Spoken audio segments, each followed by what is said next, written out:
My name is Darcy, and I'm a grade 9 student at Oak Bay High School. My interpretation of poetry is putting what you are feeling inside into words. Sometimes this process will be challenging.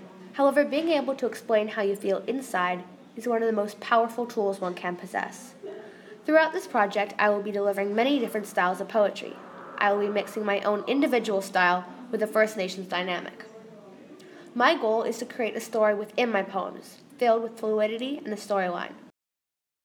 I hope you enjoy my compilation of poetry.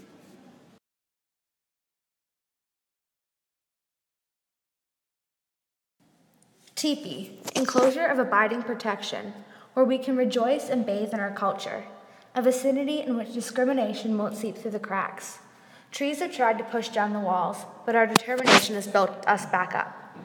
We can try to paint the ceilings with our thoughts. Our blood may be rubbed into stone, but our apparent happiness covers up the truth, like an untruthful deception. Our teepee conveys our love for one another. Our bodies are embraced by a place we can always call home. This poem is a symbol poem.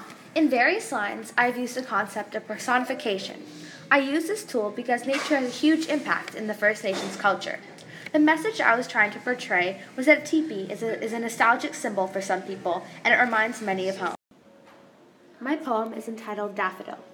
The purpose of this poem was to represent the theme of acceptance. When one thinks about the First Nations culture, we think of it as a community who accepts one another. Their tradition and belief system is inspiring, and the amount of torment and discrimination they have put up with is astounding. Throughout my poem, I have used poetic devices such as rhyme scheme, personification, and metaphors to add to the overall message of the poem. Thank you.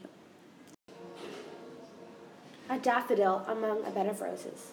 Thistles exhuming the truth, absorbing vibrant sunshine, until all that is left is a pool of blood. The bloodshot picture remains a vivid image, and the longing for appraisal never disappears. The difference defines us and turns us into one. Acceptance is a struggle. The process has begun. The title of my first haiku poem is called Brave.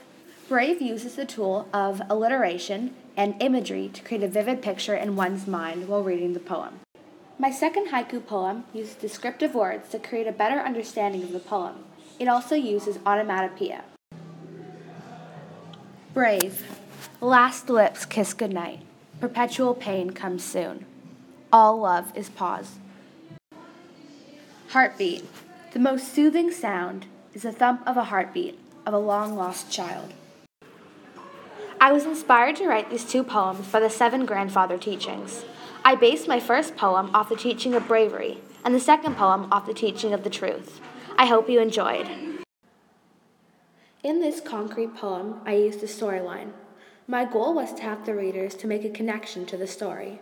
I used descriptive language, and I also used constant personification throughout the poem, in which the mountain was given human-like qualities. I hope you enjoyed.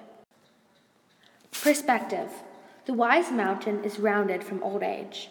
Sharp pellets of rain has molded his surfaces into a smooth exterior. Eagle perches her claws among a peak in the mountain.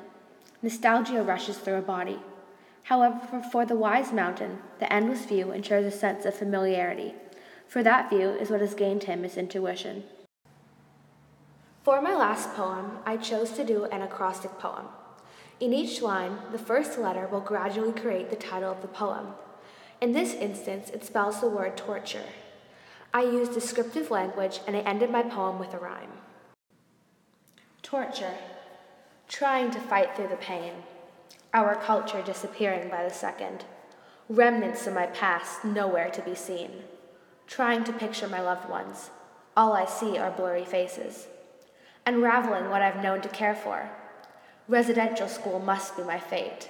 Eternal agony awaits. Thank you for coming along with me for my poetry journey. I tried my best to add a First Nations influence to my overall presentation. I would like to thank Ms. Watson, Mr. McKenzie, and Starla Anderson for helping me create this poetry compilation. I hope you enjoyed.